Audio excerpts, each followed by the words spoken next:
Good afternoon, good evening, and wherever you are in the world, London News. This is a sad time in Australia. What happens in Bondi is a disgrace. And it's, as Peter Credlin says on Sky News, she's on this clip after I stopped waffling. She sums it up. Josh Frydenberg, the same, he sums it up.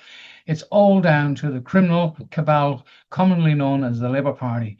They've tolerated every kind of garbage for votes, and we, the stupid people, just keep accepting it. It's not going to stop. And then, of course, it's so easy to blame the police. They didn't turn up. They were snoozing. I mean, what a load of rubbish. If you've got a handgun, you've got to get it in 20 to 30 yards or meters, whether you're going to convert it or not. It doesn't matter. You can't take out somebody who's got a high-powered rifle with a pistol. You got to get close. In the end, that officer, detective, he got close enough, risked his life and got close enough and shot those rats, right? And look at the amount of people who died, and that brave man, a Muslim man who really risked his life and got shot, and those two people, a man and woman, who risked their lives and got shot. Now, if we had, they want a rifle control or gun control again. We've all got gun control. If we had concealed carry with people who are qualified, God knows there's enough qualified ex-army, ex-police, security guards who've been carrying weapons for years, people that can be trained, and it's not that hard to carry a concealed weapon. The people in the very beginning wouldn't have died, they would have survived, and it's down to us now. How long more are we going to put up with this Labour Party who is in there for only one reason, to get votes and continue to stay in power at our risk?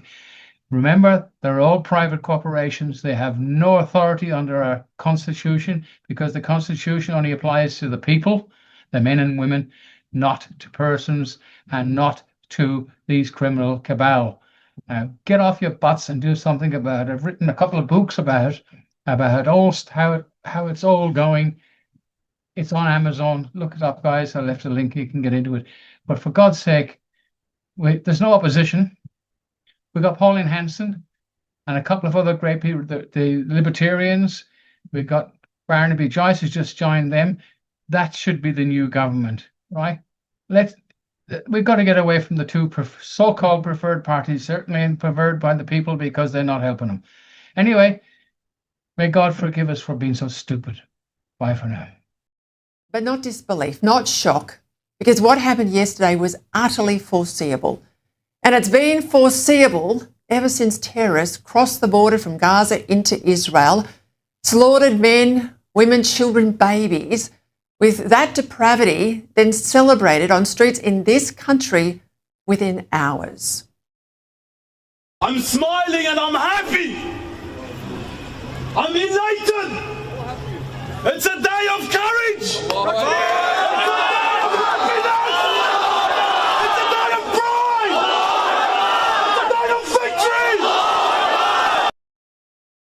Today in Bondi, as the enormity of what happened yesterday hit home, shell-shocked locals stood by the beach in disbelief, huddled together, unable, perhaps unwilling, to comprehend the tragedy that had taken place in such an iconic setting. An image of Australia, our brand, known the world over. Frankly, I am sick of politicians and their plastic-wrapped flowers as our response to crises, when it's their job as our leaders to be so much more than just mourners in chief, so much more than just disaster tourists. With the whole apparatus of government in their hands, the police, the security agencies, even the military, if needed, they have what it takes to keep us safe, and that is their first and most important job. The hand-wringing and the flowers, honestly, it's hardly better than an ambulance at the bottom of a cliff. It's our leaders, and only our leaders, who can harness the laws and the people to act. And where they do not, where they have been slow to act or not acted at all, then they must share responsibility for the dead. As a nation, we got our wake-up call on this hatred over 2 years ago, and because this hatred was allowed to go all but unchecked, it's metastasised into the evil we saw yesterday on the beach at Bondi. A father and son team who treated a Jewish religious celebration as a shooting gallery. Yet another Australian landmark, chosen very deliberately so that the image would go around the world, now associated with savage Jew hatred. Just like the Opera House, Bondi is now disfigured. The Opera House, look at that. That angry mob there just 2 days after October 7, before Israel had even launched any retaliatory response against the Gaza terror state. Then the Harbour Bridge, the Sydney Harbour Bridge, 100,000 people marching against Israel, against Jews, with crowds baying for blood. And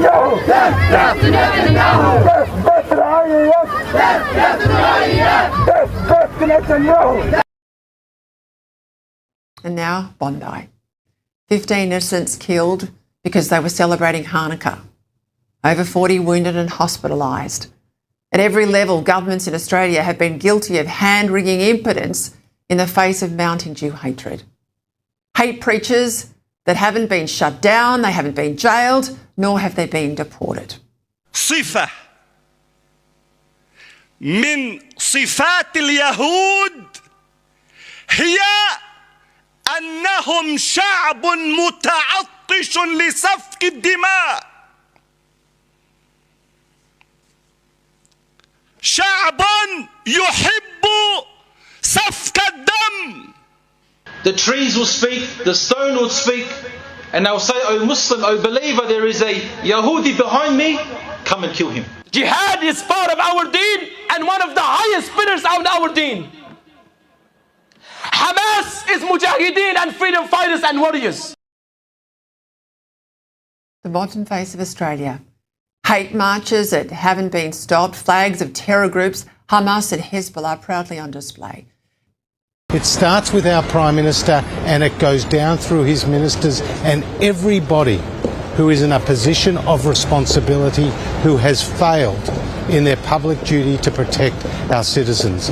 Kieran, I sat in the audience in November 2023 at the Holocaust Museum in the aftermath of October the 7th and heard from our Prime Minister say in his own words that he would not allow anti-Semitism to get a foothold in Australia. What a failure that has been. Until last night, this was the Prime Minister who's often seemed more concerned to criticise Israel than crack down on out-of-control Jew hatred here in Australia. A Prime Minister who positively gloated on the world stage about recognising Palestine, while failing to recognise that in doing so, he left Australian Jews feeling vulnerable and abandoned. Right now, Gaza is in the grip of a humanitarian catastrophe, and the Israeli government must accept its share of responsibility.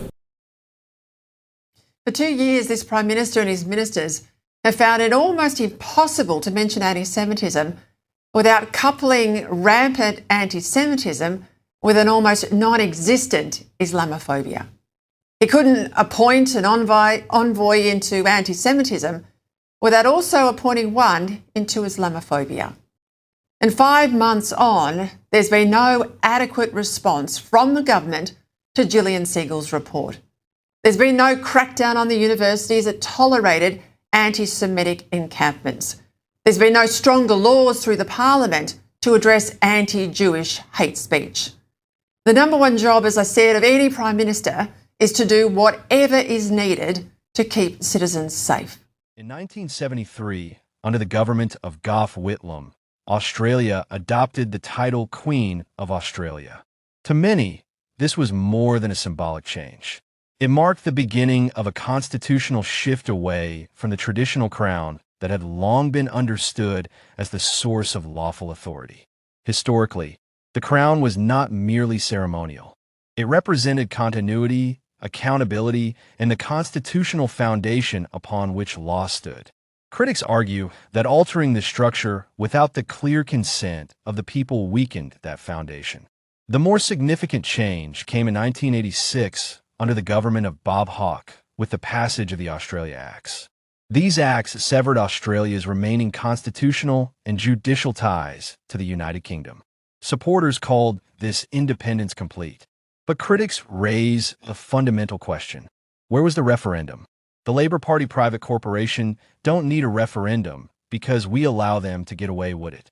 Under constitutional principle, changes to sovereignty, the crown, or the source of lawful authority require the direct consent of the people.